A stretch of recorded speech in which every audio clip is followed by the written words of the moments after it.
प्राणायाम करते हैं। पहले उंगली माथे पर रखते हैं, शीश तिल अंगुली ऐसे आंखों पर रखते हैं, कान अंगूठे से बंद कर लेते हैं। जो बाहर सूरज देखा उसको अंदर देखते हैं तो ध्यान लग जाएगा अपने आप।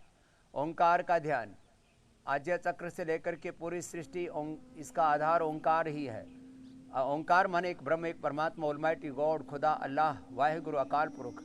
कान बंद करके, मुख बंद करके नाद।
भ्रामरी के बाद अब उद्गीत कर लेंगे। भ्रामरी जब करते हैं तो आज्ञा चक्र में जैसे लालिमा लेते हुए सूर्य उदय होता वैसे दिखता है, फिर बाद में धीरे धीरे जैसे उदय होता जाता है ऐसे उद्गीत करते हैं तो पिंड से लेकर ब्रह्मांड तक ये प्रकाश व्याप्त दिखता है हमें, और ये पूरा अस्तित्व ज्योतिर्मय है, तेजोमय है, और इसके आधार में उस ब्रह्म की, ओंकार परमेश्वर की शक्ति है। उद्गीत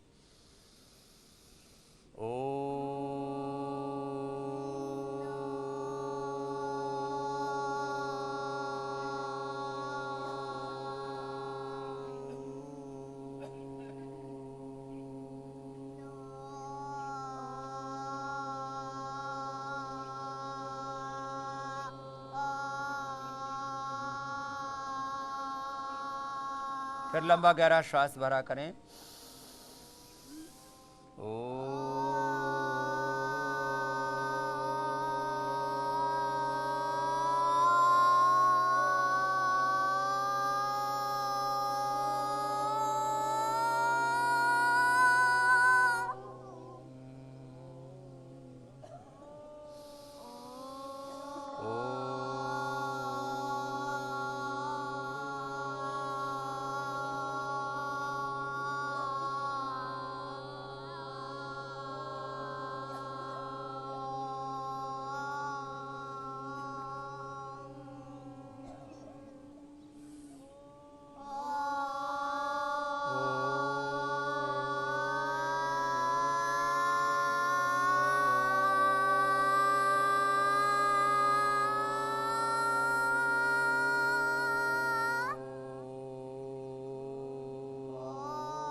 फिर मौन हो जाते हैं, कंप्लीट साइलेंस।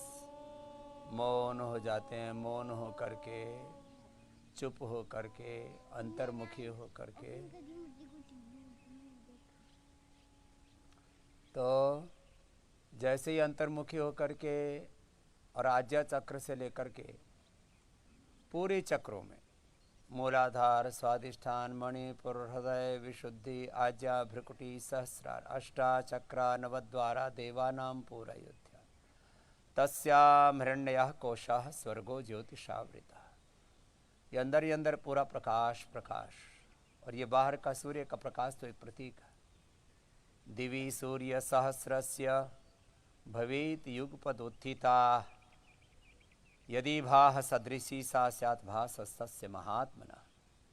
उस महान आत्मा, उस परमात्मा का प्रकाश हजारों सूर्यों के प्रकाशों से भी बढ़ करके सारे जगत की वही सृष्टा है। और ये सच है कि दुनिया में कोई कितना ही बड़ा वैज्ञानिक हो, कोई कितना ही बड़ा ऐश्वर्यवान हो, कोई कितना ही बड़ा पद प्रतिष्ठा वाला व्यक्ति हो, कोई नया सृजन नहीं कर सकता। उसका सृजन करना, उसका संचालन करना और अंततः उस सबको अपने भीतर समेटना, इसी को ब्रह्मा विष्णु महेश हमारे यहाँ पर कहा जाता है। ये कोई तीन भगवान अलग नहीं है, ये भगवान की ही तीन शक्तियाँ हैं। उसको भगवान बोलो, खुदा बोलो, ऑलमाइटी बोलो, हाँ, तो अलग अलग भाषाओं में एक परम सत्य का संकेत है, वही ओंकार है। और ओंकार को तो कहीं आमीन कह करके, कहीं ओम कह करके, कोई ओम अरहम कह करके, अलग कहीं अलग अलग नाम। ओम ऐसे मन ही मन शांत होकर के चिंतन करना, और कम से कम ऐसे 5 मिनट ध्यान करने का अभ्यास बनाना। इससे आपका शरीर ज्योतिर्मय होगा। सर्वद्वारेषु देहस्मिन् प्रकाश उपजायते ज्ञानम यदा तदा विद्यात् विवृद्धम सत्वमित्युतः। माने आपके भीतर प्रकाश होगा, आप सत्व में प्रतिष्ठित रहेंगे, और धीरे धीरे आप गुणातीत भावातीत जीवन मुक्त होकर के सब प्रकार के अज्ञान से, अश्रद्धा से, अकर्मण्यता से, अशुभ से, अधर्म से, सब बुरी चीज़ों से मुक्त हो गए। यही जीवन मुक्ति है। जीवन मुक्त होकर के सहज योग में, सहज मुक्ति में, सहज योग में जीना है, सहज मुक्ति में जीना है, जीवन मुक्ति में जीना है।